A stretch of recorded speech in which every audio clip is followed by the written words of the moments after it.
नमस्कार दोस्तों, आप सभी का स्वागत है आपके अपने YouTube चैनल पर। आज हम आपके सामने हाजिर हूँ एक नई वीडियो के साथ।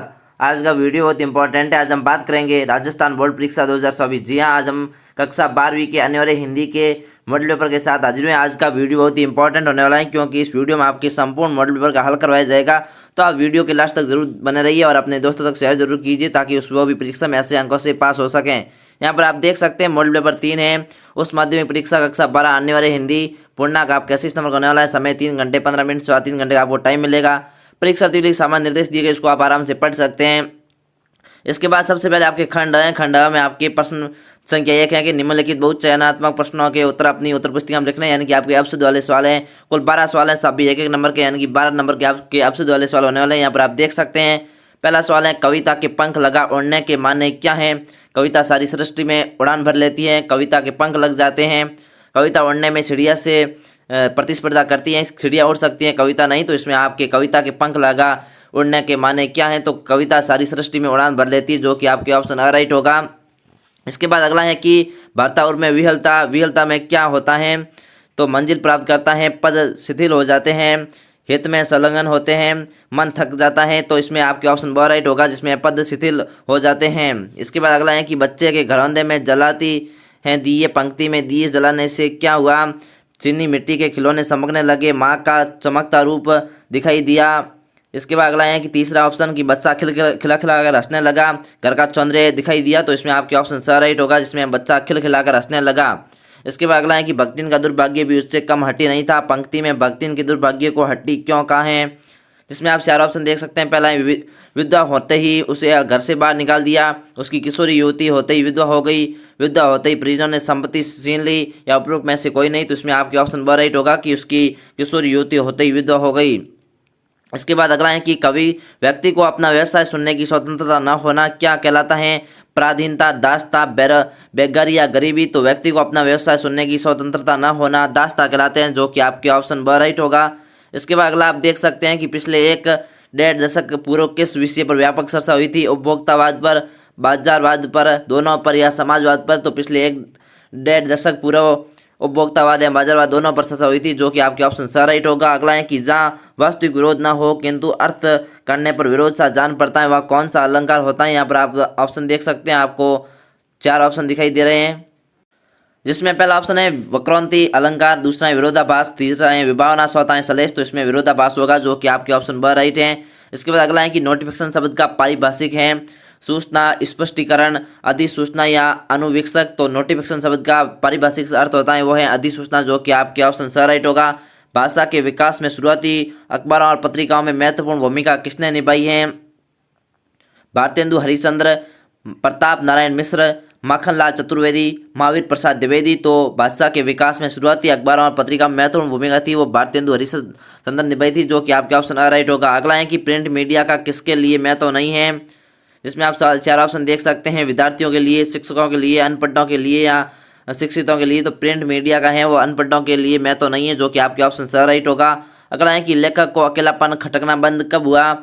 गणित के मास्टर के आनंद कहकर पुकारने पर, अकेले में मास्टर के ही स्वर में गाने पर, वसंत से दोस्ती होने पर, या मराठी मास्टर के संपर्क में आने पर। तो इसमें आपके ऑप्शन ब राइट होगा, जिसमें अकेले में मास्टर के ही स्वर गाने पर, जो कि आपके ऑप्शन ब राइट होगा। अगला है कि सिंधु सभ्यता ताकत के बल पर शासित होने के स्थान पर किससे अनुशासित थी। राजनीति से, धार्मिक भावना से, आपसी समझ से, या सेना के द्वारा। तो सिंधु सभ्यता थी वो ताकत के बल पर शासित होने के स्थान पर आपसी समझ से अनुशासित थी, जो कि आपके ऑप्शन स राइट होगा। इसके बाद अगला आप दूसरा क्वेश्चन देख सकते हैं, जिसमें रिक्त स्थानों की आपको पूर्ति करनी होगी। यहाँ पर आपको कुल 100 रिक्त स्थान दी गई, यहाँ पर आप 100 रिक्त स्थान देख सकते हैं। पहला है श्रद्धांजलि शब्द का पारिभाषिक आपको शब्द बताना होगा। तो श्रद्धांजलि शब्द का पारिभाषिक शब्द है वो होमेज है, जिसमें यहाँ पर आप लिख सकते हैं HOMAG और ई, ये आपका होगा होमेज शब्द होगा श्रद्धांजलि के लिए। इसके बाद अगला है अजो त्रयोना ही रयो त्रुति सेवत एक अंग काव्य पंक्ति में अलंकार कौन सा प्रयुक्त हुआ है। तो इसमें आपको अलंकार बताना है, तो इसमें सलेश अलंकार है। इसके बाद अगला आप तीसरे स्थान देख सकते हैं, निकमे रहकर मनुष्यों की चिंतन शक्ति थक गई, वाक्य में कौन सी शब्द शक्ति है। तो इसमें लक्षणा शब्द शक्ति है, यहाँ पर आप लक्षणा लिख सकते हैं। इसके बाद चौथा है शब्द की जिस शक्ति से किसी शब्द के सबसे साधारण लोक प्रचलित अर्थ का बोध हो, तो वह कौन सी कहलाती है। तो साधारण अर्थ होता है वो अभिधम होता है, यहाँ पर आपके अभिधा आएगा। इसके बाद अगला है कि देवनागरी लिपि का विकास किस लिपि से हुआ है, तो देवनागरी लिपि का विकास है वो ब्राह्मी लिपि से हुआ है, यहाँ पर आप ब्राह्मी लिख सकते हैं। इसके बाद लास्ट आपकी रेगिस्तान है कि मुख से निकलने वाली वाग्य यंत्र से उच्चारित प्रत्येक स्वतंत्र आवाज को क्या कहते हैं, तो ध्वनि कहते हैं, यहाँ पर आप ध्वनि लिख सकते हैं। इसके बाद अगला तीसरा सवाल है, यहाँ पर आप देख सकते हैं निम्नलिखित अपठित गद्यांश को ध्यानपूर्वक पढ़कर आपको प्रश्नों का उत्तर देना है। यहाँ पर आपको गद्यांश दिया गया है जिसमें मानव जीवन का सर्वतोमुखी विकास ही शिक्षा का उद्देश्य, यानी कि इसमें शिक्षा के बारे में बताए गए हैं, शिक्षा के महत्व के बारे में बताए गए हैं। तो पहले इसको आप पूरा पढ़िए और इसके बाद यहाँ पर प्रश्नों के आंसर देने का प्रयास कीजिए। जैसे यहाँ पर पहला सवाल है कि शिक्षा का उद्देश्य किससे बताए गए हैं और क्यों, तो यहाँ पर आप जब इसका पूरे गद्यांश को पढ़ेंगे तो इसका आंसर आपको मिल जाएगा। इसके साथ लास्ट सवाल है कि प्रस्तुत गद्यांश का आपको शीर्षक लिखना है। जब पूरा गद्यांश पढ़ेंगे तो इसका आपको शीर्षक भी समझ आ जाएगा। जैसे इसमें पहले ही आ गया है कि शिक्षा का उद्देश्य, तो शिक्षा का महत्व, इसका आप शीर्षक लिख सकते हैं। इसके बाद अगला चौथा सवाल है कि निम्नलिखित अपठित गद्यांश को ध्यानपूर्वक पढ़कर प्रश्नों का आंसर देना है। यहाँ पर आपको अपठित गद्यांश है, इसको आप पढ़कर प्रश्नों का आंसर दे सकते हैं। सभी सवालों के आंसर आपको वीडियो के लास्ट में पूरे आंसर की मिल जाएगी, तो आप वीडियो के लास्ट तक जरूर बने रहिए और आंसर की प्राप्त करें, क्योंकि पहले मैं आंसर की नहीं बता सकता, वीडियो लंबा हो जाएगा। सो छोटे सवाल थे उसके आंसर मैंने यहाँ पर बता दिए हैं, बाकी आप एक बार हल करने का प्रयास कीजिए और फिर लास्ट में जो आंसर की बताऊंगा उसके अनुसार जांचने का प्रयास कीजिए, ताकि आपको पता चल सके कि आपके कुल कितने नंबर आ रहे हैं। तो यहाँ पर आप इस सवालों को देख सकते हैं। फिर आपके खंड ब है, खंड ब में आपके निम्नलिखित लघुतरात्मक प्रश्नों के उत्तर आपको देने 40 शब्दों में लिखने होंगे। क्वेश्चन संख्या 5 से लेकर 9 तक, जो कि कुल 5 सवाल हैं, वो आपके 2-2 नंबर के सवाल हैं और इसके आंसर आपको 5 से 7 लाइन में लिखने होंगे। जिसमें 5वां सवाल है जनसंचार माध्यमों के कौन कौन से कार्य हैं समझाना होगा आपको, ये आपके 2 नंबर का सवाल है। और अभिव्यक्ति और माध्यम जो बुक है उसमें से आपको दिया गया है। इसके बाद अगला है किशोर और युवा वर्ग समाज का मार्गदर्शक होता है, पतंग कविता का आधार पर स्पष्ट करना होगा। पतंग कविता बहुत ही इंपॉर्टेंट है, इसमें से आपके एक सवाल 100% आएगा। इसके बाद अगला है महादेवी भक्तिन को अपनी सेविका क्यों नहीं मानती थी, भक्तिन पाठ के आधार पर बताना है। भक्तिन वाले पाठ में से भी आपके एक सवाल आएगा, वो भी 2 नंबर से, और एक 3 नंबर का सवाल भी आने की संभावना है, तो आप इस पाठ को याद कीजिए। इसके बाद अगला आप देख सकते हैं स्कूल में लेखक का ध्यान पढ़ाई में कब लगने लगा, जूंज कविता के आधार पर आपको बताना होगा। ये आपके वेतन में से लिए गए हैं, तो इसको भी आप याद कर सकते हैं। इसके बाद अगला है मोहनजोदड़ो शहर का क्षेत्र तथा आबादी के संबंध में पुरातत्व वेदा की क्या धारणा थी, आपको बताना होगा। 40 शब्दों में आपके आंसर लिखने हैं। इसके बाद खंड 6 है जिसमें प्रश्न संख्या 10 से लेकर 13 तक 60 से 80 शब्दों में आंसर लिखना है और शब्द और 15 के आपके 100 शब्दों में आंसर लिखने होंगे। यहाँ पर आप देख सकते हैं इसमें सबसे बड़ी बात है आपका अथर्व वाले सवाल हैं, आपको दोनों में से कोई एक करना होगा। तो इसको आप दोनों में से आपको एक तो याद होगा ही, तो उसको करके आप आराम से अच्छे नंबर पा सकते हैं। यहाँ पर 10वां क्वेश्चन आप देख सकते हैं। 10वें क्वेश्चन चौथा वाला सवाल है कि बादलों के आगमन से प्रकृति में होने वाले किन किन परिवर्तनों को कविता रेखांकित करती है, ये बहुत ही इंपॉर्टेंट सवाल है। इसके साथ 11वें क्वेश्चन में जो आपकी पहला सवाल है कि सीरीज के हमें किन गुणों की प्रेरणा मिलती है स्पष्ट करना है, यानी कि सीरीज से हमें जो गुण मिलते हैं उसकी प्रेरणा उसको स्पष्ट करना होगा। और 3 नंबर का क्वेश्चन है, तो ये आपके परीक्षा में आने की संभावना है।